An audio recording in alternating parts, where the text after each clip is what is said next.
Assalamualaikum warahmatullahi wabarakatuh. Anak-anak, hari ini Bu Guru akan membahas yang kemarin sudah dikerjakan di minggu lalu. Itu SPM paket 1 nomor 15 sampai dengan 25.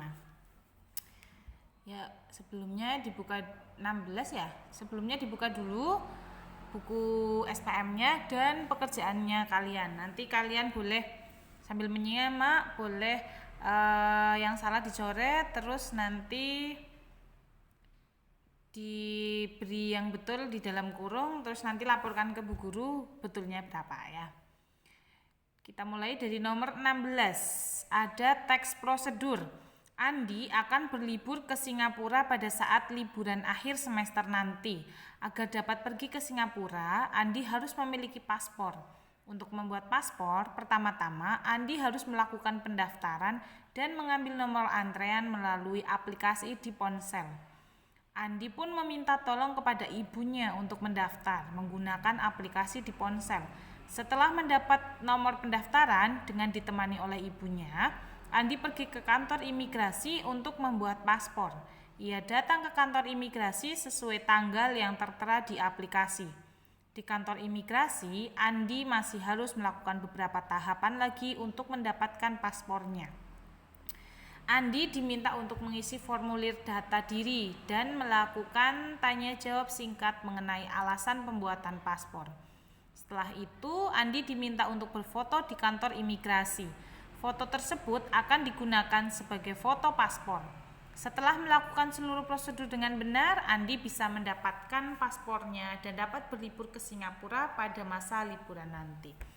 Pernyataan yang sesuai dengan isi teks prosedur. Yang A, langkah pertama pendaftaran pembuatan paspor adalah mengisi formulir data diri di kantor imigrasi. Salah ya, karena yang sudah ya seperti yang sudah Bu Guru garis bawahi itu, langkah pertamanya adalah melakukan pendaftaran dan mengambil nomor antrean melalui aplikasi ponsel. Terus yang B, Ibu Andi harus pergi membuat paspor untuk pergi ke Singapura bersama Andi saat liburan nanti. Salah. Salahnya adalah yang buat paspor itu siapa? Andi. Ibunya hanya dimintai untuk mendaftarkan via ponsel. Yang C, awal prosedur pembuatan paspor dapat dilakukan di rumah melalui aplikasi di ponsel. Betul, jawabannya yang C. 17. Kutipan teks pidato. Anak-anakku dan yang Bapak banggakan, rasa cinta tanah air itu sangat penting. Para pejuang negara kita terdahulu harus berjuang keras melawan kerasnya hidup di masa penjajahan demi mencapai kemerdekaan bangsa. Oleh sebab itu, jangan sia-siakan perjuangan pahlawan tersebut dengan mengabaikan persatuan dan kesatuan bangsa. Cintailah dan hargailah bangsa kita. Mari kita teruskan perjuangan tersebut dengan mempertahankan kemerdekaan ini. Tanamkan terus rasa semangat nasionalisme dan patriotisme dalam diri kita. Isi teks pidatonya adalah kesadaran untuk mencintai tanah air sangat penting untuk ditanamkan dalam diri setiap individu. Sudah ketemu? Langsung saja. Jawabannya A. 18. Pagi-pagi sekali keluarga Nata sudah tampak sibuk. Mereka semua tampak terburu-buru dalam melakukan berbagai kegiatan. Ibu Nata terlihat sibuk menyiapkan makanan untuk ayah dan Nata di dapur sedangkan ayah sibuk membantu Nata menyiapkan segala keperluan yang untuk masuk di sekolah baru. Ya, hari ini Nata akan mulai bersekolah di SD dekat rumahnya. Hal itu dilakukan karena ayah Nata baru saja dipindah tugaskan ke daerah tersebut sehingga keluarga mereka harus berpindah rumah dan sekolah. Jenis paragrafnya apa? Ada alurnya, ada tokohnya pertama, terus yang jelas ada alur ceritanya. Itu namanya paragraf narasi. Jadi jawabannya yang D. Kalau eksposisi itu data. Kalau deskripsi itu mendeskripsikan, menjelaskan, tapi bisa diindrakan. Bisa kita bayangkan kalau kita merasakan dengan kulit, bisa kita bayangkan kita ikut melihat, kita ikut mendengar, kita ikut membau, dan lain sebagainya. Kalau persuasi itu adalah ajakan, mengajak untuk melakukan sesuatu atau merasakan sesuatu. Nah, jadi jawabannya yang D. Terus ada 2 teks. Teks pertama, kebersihan lingkungan rumah sangat penting bagi penghuninya. Rumah yang bersih tentunya akan menciptakan suasana yang nyaman untuk ditinggali. Rasa nyaman yang tercipta pada rumah yang bersih dapat membuat penghuni rumah mau berlama-lama di dalam rumah tanpa merasa gelisah karena rumah kotor. Selain itu, rumah yang bersih juga akan membawa dampak positif bagi penghuninya. Penghuni rumah tidak akan mudah terserang berbagai penyakit. Pemandangan dari lingkungan rumah yang bersih juga dapat menyejukkan mata dan pikiran penghuninya. Penghuni rumah tidak perlu merasa khawatir pada debu dan sampah di rumah jika keadaan rumah selalu bersih. Teks yang kedua, kebersihan sekolah merupakan tanggung jawab seluruh warga sekolah. Setiap warga sekolah harus peduli terhadap kebersihan lingkungan sekolah mereka. Jika lingkungan sekolah bersih, para siswa dapat belajar dengan nyaman di sekolah. Lingkungan sekolah yang bersih dapat membuat seluruh proses belajar mengajar dapat berjalan lancar tanpa hambatan. Selain itu, warga sekolah tidak perlu khawatir akan terjangkit penyakit saat lingkungan sekolah sudah bersih.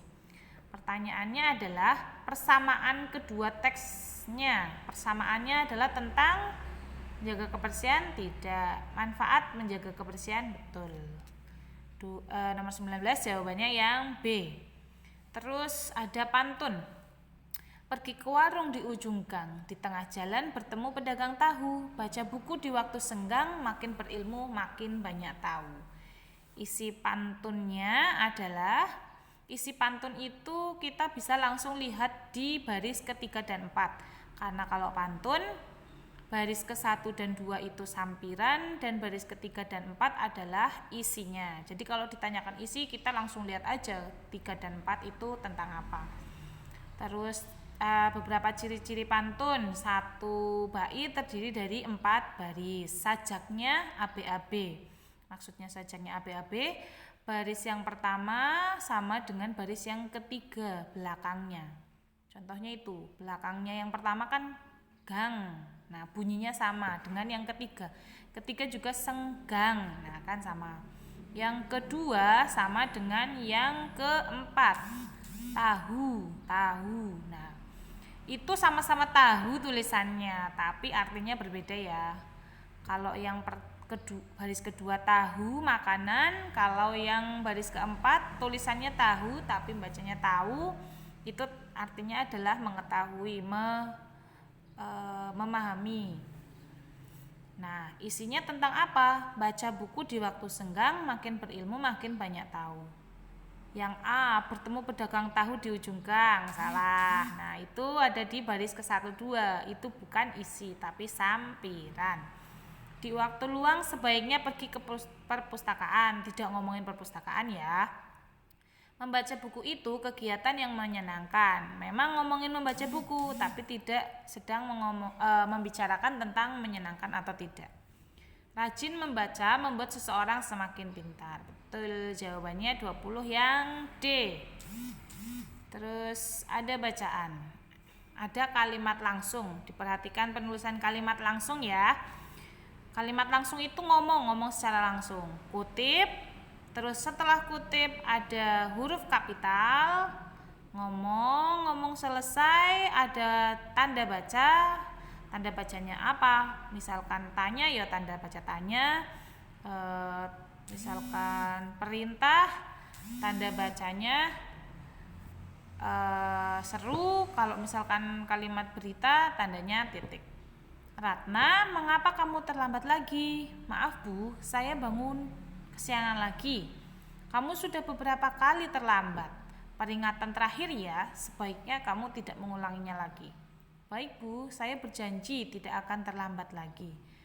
Dengan wajah malu, Ratna menuju ke tempat duduknya. Sayangnya, sikap Ratna tidak juga berubah. Keterlambatan Ratna sebenarnya bukanlah hal ia sengaja. Ratna bisa selalu datang terlambat karena ia selalu tidur larut malam. Akibat tidur larut malam itu, Ratna bangun kesiangan dan terlambat tiba di sekolah. Setiap malam Ratna selalu menghabiskan waktunya untuk membaca komik. Di rumahnya bahkan telah tersedia berbagai seri komik, baik dari dalam maupun luar negeri. Dalam satu malam Ratna biasanya bisa membaca hingga 1 seri komik yang rata-rata terdiri dari 5 sampai 10 komik. Kesukaannya membaca komik itulah yang membuat Ratna selalu tidur larut malam hingga bangun kesiangan. Ratna ingin mengubah kebiasaan yang tidak baik dengan dibimbing orang tuanya. Ratna berusaha tidur tidak terlalu malam. Pagi harinya Ratna dibangunkan oleh orang tuanya. Akhirnya Ratna bisa bangun pagi setiap hari. Ratna tidak terlambat lagi sampai di sekolah. Membaca buku itu baik, hobi membaca buku itu baik, tapi ingat waktu. Setidaknya jam 9 kalian sudah tidur. Terus ini ada yang paragraf terakhir. Ratna ingin mengubah. Biasanya ada pertanyaan mengubah atau merubah. Nah, mengubah itu dari kata dasar ubah ya. Jadi ditambahi jadinya mengubah. Kalau merubah itu salah, bukan rubah tapi ubah. Kalau rubah itu hewan rubah. Ya, jadi mengubah itu betul. Nanti kalau ada kalian menemukan kata merubah itu salah. 21 kita lanjut. Bagaimana sikap Ratna saat mendapat teguran dari ibu guru? Dia malu. Tadi ada yang B. Watak tokoh Ratna pada cerita tersebut adalah wataknya adalah penurut, bukan keras kepala ya, penurut, karena nanti lama-lama dia akan ingin berubah. Terus 23, amanat yang terkandung. Amanat itu apa? Sesuatu yang bisa kita ambil pelajarannya. Amanatnya adalah mendengarkan nasihat dari orang-orang di sekitar. Yang C. 24, latar tempat dalam cerita tersebut adalah di sekolah. Walaupun di situ ada ngomongin di rumah, di sekolah, tapi ada percakapan. Nah, cerita intinya itu pas dia terlambat. Jadi di sekolah. Terus 25, tema cerita tersebut. Temanya adalah tentang kedisiplinan. Yang C. Oke, 10 nomor sudah kita bahas. Nanti silahkan kalian jawabkan Bu Guru betul berapa gitu ya. Terima kasih atas perhatiannya. Tetap semangat. Wassalamualaikum warahmatullahi wabarakatuh.